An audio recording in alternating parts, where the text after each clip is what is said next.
Okay, we all see the headlines about these amazing, top-performing schools, the ones with the A grades, all the awards. But what if the real secret to all that success isn't in some fancy strategy document? What if it's found in the private, personal struggles of the person leading the charge? Well, that's exactly the story we're diving into today.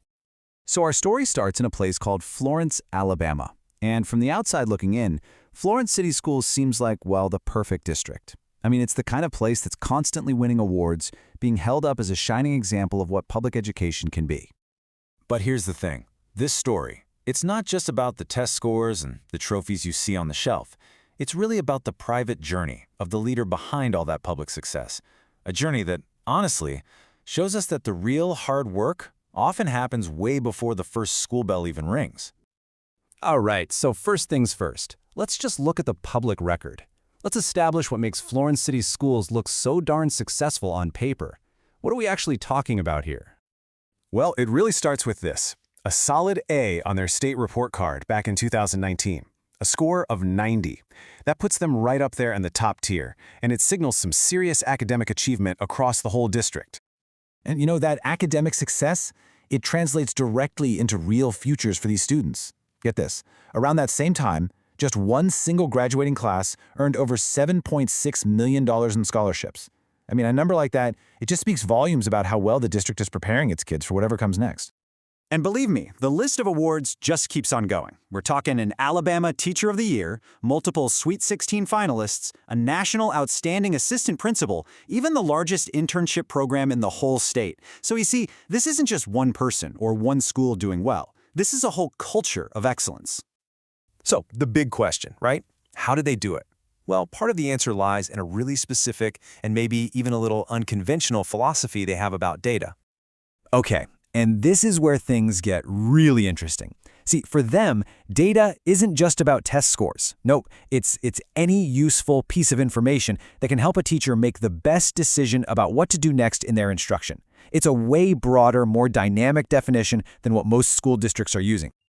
And this gives you a perfect picture of what that actually looks like in a classroom. Suddenly, data is everywhere. It's in those quick writes a student hands in at the end of class. It's in the quality of a class discussion. It's even in the little notes a teacher is jotting down on a clipboard while they're walking around the room. It's all about capturing learning as it's happening, in real time. So, okay, a really smart philosophy about data. Great execution. That's clearly a big piece of the puzzle. But is that the whole story? I mean, what really fuels this kind of sustained success year after year after year? Well, it turns out the answer isn't in any public report you can find. To find it, we have to look somewhere pretty unexpected. We're not looking in a district report. We're looking inside the private journal of its superintendent, Dr. Jimmy Shaw. Now, this is an actual entry from his journal back in 2016.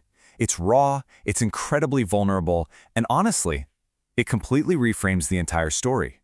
The leader behind all that A-grade success is privately writing about the need to be broken. This isn't about strategy anymore. This is about surrender. And here's another entry from around that same time that really crystallizes this whole internal philosophy. The idea that your level of success can be no higher than your level of sacrifice. So success isn't just a result of working hard, it's directly tied to how deep your personal sacrifice goes. This really becomes a core principle for him. So, of course, the big question is, how does this very private, very internal philosophy actually connect to all those public results we were just looking at? Well, let's trace that connection. This timeline here, it just lays it out perfectly. Look, in 2016, his journal is filled with this idea of struggle, of being broken, of sacrifice. Then, just 3 years later, boom, 2019, the district hits that A grade and he's named Superintendent of the Year. It's like the internal work laid the foundation for the external victory. And that pattern just keeps going right up to the present day. So what this all comes down to, really, is that this entire story of success has two very different but totally interconnected sides to it. And this right here captures the whole story perfectly. On one side, you've got the public legacy. That's the A grade, the awards, the millions in scholarships. You could call those the fruits. But on the other side, you have the private foundation.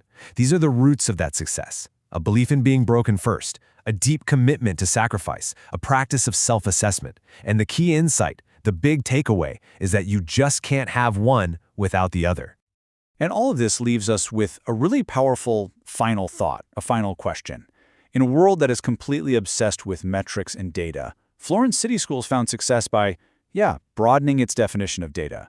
But the story of its leader, it suggests something even deeper, doesn't it? What if the most important data for leadership, the things like humility, sacrifice, consistency, what if those things can't be measured on a spreadsheet at all?